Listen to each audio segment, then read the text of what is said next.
চাকরি জাতীয়করণের দাবিতে শাহবাগে অবস্থান নিয়ে ইবতেদায়ী শিক্ষকদের সঙ্গে পুলিশের ধাওয়া পাল্টা ধাওয়ার ঘটনা ঘটেছে।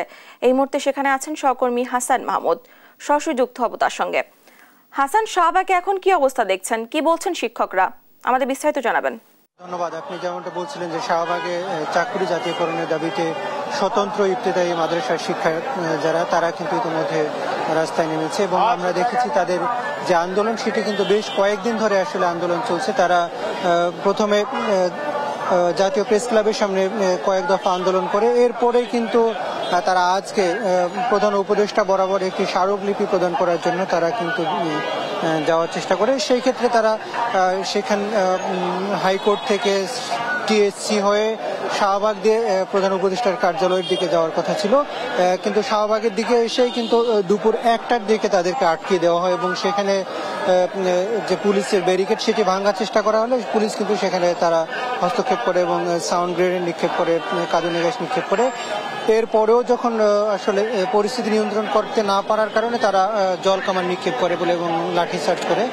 পরবর্তীতে শিক্ষকরা তারা কিন্তু শাহবাগের পাশেই ঢাকা বিশ্ববিদ্যালয়ের চারুকলা ইনস্টিটিউটের সামনে যে জায়গাটি সেখানে কিন্তু তারা বসে পড়ে এবং তাদের যে দাবি দেওয়া নিয়ে তারা কিন্তু এখানে স্লোগান দিতে থাকে এবং ইতিমধ্যে তাদের 16 সদস্যের একটি দল তারা কিন্তু প্রধান উপদেষ্টার কার্যালয়ের দিকে গিয়েছেন এবং পুলিশের পক্ষ থেকে তাদেরকে সহযোগিতা করা হয়েছে। এক্ষেত্রে আমরা যতটুকু জানতে পেরেছি তারা হয়তো যখন চলে আসবেন তখন আমরা বিস্তারিত জানতে পারবো যে আসলে এখন সবশেষ তাদের কর্মসূচি সম্পর্কে তারা কি বলছেন। এবং আমরা এতক্ষণ পর্যন্ত যতটুকু জানতে পেরেছি যে এইসব শিক্ষকরা তারা কিন্তু 6 দফা দাবিতে বেশ কিছুদিন ধরে আন্দোলন করছেন। মূল দাবিটি হচ্ছে যে তারা চাচ্ছেন যে তাদের যে এখন পর্যন্ত বেসরকারি বা স্বতন্ত্রভাবে অর্থাৎ বিভিন্ন সরকারি বেসরকারি ফান্ডের মাধ্যমে তারা চলছিল সেটির বাদ দিয়ে এখন সরকারিকরণ বা জাতীয়করণের মধ্য দিয়ে তাদের যে ইবতেদায়ী মাদ্রাসাগুলো চালানোর। তো আমরা একটু আন্দোলনকারী একজন শিক্ষকের সাথে কথা বলতে চাই, যে একটু বলবেন আপনাদের যে দাবিগুলো, একটু সবগুলো দাবি একটু আমাদেরকে বলবেন।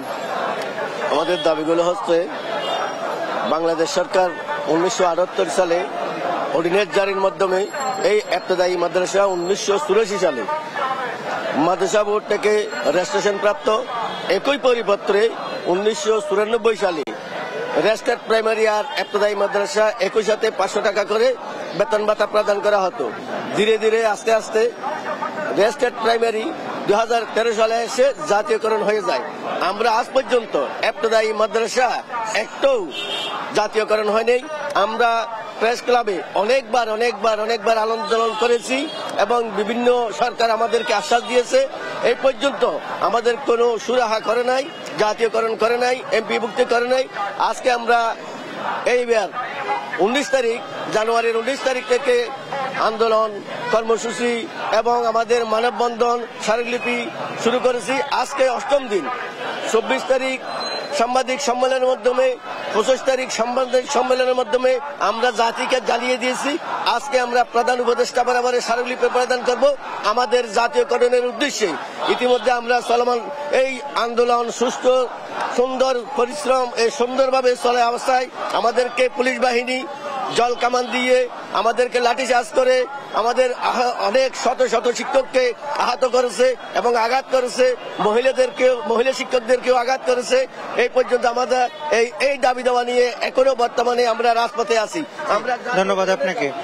আমরা যেমনটা শুনছিলাম যে তারা বলছেন যে যতক্ষণ পর্যন্ত তাদের এই আন্দোলন সফল না হবে, অর্থাৎ সরকারের পক্ষ থেকে একটা পূর্ণাঙ্গ আশ্বাস দিয়ে তাদের চাকরি জাতীয়করণ না করা হবে, ততক্ষণ পর্যন্ত তারা কিন্তু আন্দোলন চালিয়ে যাবে। তবে এখন পর্যন্ত যেহেতু প্রধান উপদেষ্টার কার্যালয়ে একটি প্রতিনিধি দল গিয়েছে, তারা ফিরে আসার পরে হয়তো আমরা আরো বিস্তারিত জানাতে পারবো। তো জানাই ছিল আমার কাছে এখান থেকে সবশেষ পরিস্থিতি।